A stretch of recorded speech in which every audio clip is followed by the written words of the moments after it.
देखिए दोस्तों, ये कितनी गाढ़ी बनी है, कितनी मज़े की है खजूर की चटनी।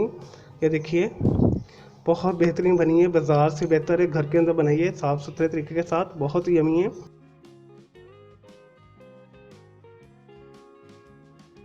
अस्सलाम वालेकुम दोस्तों, चलिए अजीम हाजिर है फिर नई एक वीडियो के साथ। दोस्तों आज मैं आप लोग के लिए बहुत ही ज़बरदस्त किस्म की एक सॉस लेकर आया हूँ। आज मैं आपको खजूर की जो चटनी है वो बनाना सिखाऊंगा। दोस्तों बहुत ही मज़े की बनती है। मैंने पहले कभी नहीं खाई थी, फिर मैंने इसे डिज़ाइन किया, बहुत ही परफेक्टली मैं आपके पास लेकर आया हूँ डिज़ाइन करके। बहुत ही ऑथेंटिक तरीके के साथ इसे बनाइएगा, आपकी भी बहुत अच्छी बनेगी। आपने इसी तरीके के साथ बनाना है जैसे मैं आपको बताऊँगा, तो आप एक दफ़ा ट्राई कीजिएगा तो आपको भी ये बहुत अच्छी लगेगी। आजकल सीज़न में भी है। चलो दोस्तों बनाना शुरू करते हैं खजूर की चटनी को।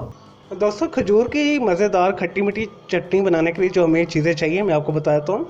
यहाँ पे मैंने जो है 15 से 20 के करीब जो है खजूरें लेके उसकी गुठली अलग करके इस तरह, ये देखिए गुठली मैंने निकाल ली है। तो आपने एहतियात के साथ सारी गुठली निकाल लेनी इसमें से। और मैंने 2 कप के करीब इसे पानी में भिगो के रखा हुआ है। 1 घंटे के लिए मैंने इसे भिगोया। देखिए बिल्कुल सॉफ्ट हो गई है। तो हम इसे ग्राइंड करेंगे आगे। तो नेक्स्ट इंग्रेडिएंट्स मैं आपको बताता हूँ।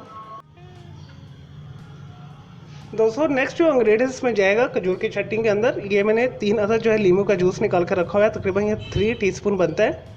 तो अगर आप टेबल स्पून यूज़ करना चाहते हो तो वो भी चल जाएगा। 3 टीस्पून इज़ एनफ। आप 3 लेमन लीजिएगा, उसके बीज निकाल दीजिएगा और उसका जूस आप एक्सट्रैक्ट करेंगे तो तकरीबन 3 टीस्पून के करीब ये निकल आता है। दोस्तों हाफ़ कप हमें चाहिए चीनी। इसकी जगह पे आप जागरी यानी गुड़ भी शामिल कर सकते हैं। हाफ़ कप आपके ऊपर डिपेंड करता है, जो आपको अच्छा लगता है वो डाल दें, लेकिन चीनी डाल दीजिएगा, उससे ज़रा अच्छा टेक्सचर बनता है इसका। दोस्तों जो इसमें स्पाइस चाहिए वो भी बहुत सिंपल है, मैं आपको बताता हूँ। 1/4 मैंने टीस्पून कुटी लाल मिर्च ली है। 2 से 3 चुटकी मैंने ज़ीरा लिया हुआ है। 2 से 3 चुटकी मैंने काली मिर्च पाउडर लिया है। और 1 चुटकी मैंने सिट्रिक एसिड लिया है यानी टाटरी ली है। ये प्रिजर्व करने के लिए, अगर आप ये डालेंगे तो आपकी जो चटनी 3-4 महीने निकल जाएगी, आउटसाइड पर भी और अंदर भी, जिस शीशी में आप इसे महफूज करेंगे। तो अगर नहीं है तो आप इसे स्किप कर दें, क्योंकि लेमन जूस पे डालें तो उससे भी काफ़ी प्रिजर्वेशन हो जाती है। तो अगर आपके पास मौजूद है तो डाल दीजिएगा, लेकिन मैं डाल रहा हूँ। और 1 से 2 चुटकी हम नमक यूज़ करेंगे इसका फ्लेवर इन्हांस करने के लिए। चलें दोस्तों सबसे पहले हम इसे ब्लेंड करेंगे। एक जूसर ब्लेंडर ले लें, उसके अंदर डाल के इसे ब्लेंड कर लें। बिल्कुल आपने इसे पेस्ट फॉर्म में करना है खजूरों को।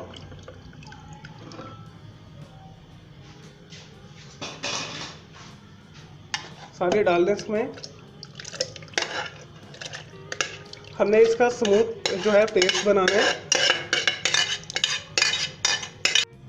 चलें दोस्तों खजूर को जो हमने 2 कप पानी डाला हुआ है इसे ब्लेंड करते हैं।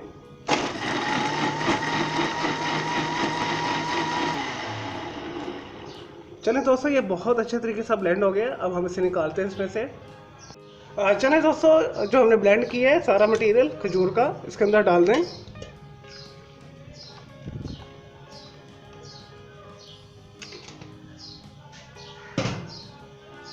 दोस्तों नेक्स्ट जो प्रोसेस करते हैं, नेक्स्ट हम इसके अंदर लेमन जूस डाल दें,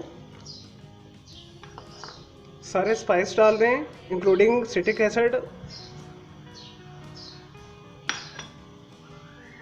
और चीनी भी डाल दें।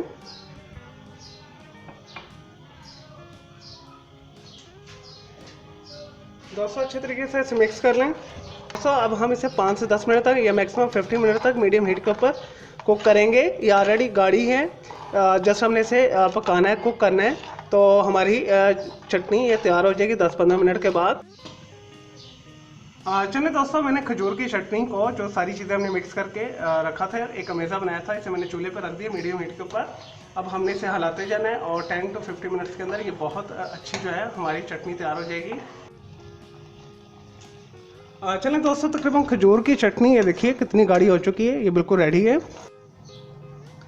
लें जी दोस्तों हमारी बहुत ही मज़ेदार, बहुत ही आसान तरीन, बहुत ही चस्के वाली जो है खजूर की चटनी तैयार है। दोस्तों अपने से ज़रूर बनाना है। ये डेड सॉस बहुत अच्छी बनती है और खजूर के अंदर बहुत ज़्यादा ताकत है। खजूर एक मुकम्मल जो ग़िज़ा है, इसके अंदर कार्बोहाइड्रेट्स है, आयरन होता है, मैग्नीज होता है, विटामिन सारे होते हैं, vitamin A, B, D, C, K और सारे विटामिन पाए जाते हैं। और आप इसे एज जो है ब्रेड के ऊपर स्प्रेड के तौर पर भी यूज़ कर सकते हैं। और ये बहुत ही ज़बरदस्त तो गाड़ी बनी है। तो दोस्तों आपने इसे बना लेना है और आपने एंजॉय करना है। स्पेशली रमज़ान चल रहा है तो इसमें बना लें तो आपको बहुत मज़ा आएगा। इफ्तारी के टाइम आप इसे पकोड़े समोसों के साथ भी खा सकते हैं और तले मुर्गे के साथ भी खा सकते हैं, यानी फ्राइड चिकन के साथ भी, और कोई सा भी मीट हो उसके साथ भी आप खा सकते हैं। जस्ट फ्राइड होना चाहिए, उसका मज़ा दोबारा हो जाएगा आपका। तो खट्टी मिट्टी है, बहुत ही स्पाइस में मैंने मॉडरेट डालें और बहुत मज़े की बनी है। तो आप इसे एज ए रोटी के साथ भी खा सकते हैं। जस्ट रोटी बनाइए या पराठा बनाइए, तंदूरी रोटी के साथ इसे आप डिप करके खाएं तो आपको ये बहुत मज़ा देगी। चलें दोस्तों, मैं उम्मीद करता हूँ आपको ये जो है डेट्स सॉस जो है यानी खजूर की चटनी पसंद आई होगी। तो आने वाली वीडियो में मैं आपको और जो कम्बिनेशन के साथ खजूर की चटनियाँ सिखाऊंगा, स्पेशली इमली के साथ। तो मैंने आपको इमली की भी एक रेसिपी दी है, तो आप वो भी देख सकते हैं। सारे लिंक डिस्क्रिप्शन बॉक्स में मैं डाल दूँगा। और दोस्तों मेरा दूसरा चैनल है ग्राफिक्स एंड आर्ट्स का क्लब क्लाउड के नाम से, उसे भी आपने सब्सक्राइब करना है। और मेरे एक और नया चैनल बनाया अजीम लाइफ के नाम से, उस चैनल को भी आपने विजिट करना है। और मेरे तमाम चैनल के बेल आइकन को जरूर क्लिक कीजिएगा ताकि आपको लेटेस्ट अपडेट्स नोटिफिकेशन मिलते रहिए। और दोस्तों मेरे इस चैनल को आपने हर हाल में सब्सक्राइब करके जाना है। मैं आप लोगों के लिए बहुत मेहनत कर रहा हूँ, तो आने वाली वीडियो में मैं आपके लिए और अच्छी वीडियो बनाकर लेकर आऊँगा। तो मुझे इजाज़त दें, अल्लाह हाफिज़, टेक केयर।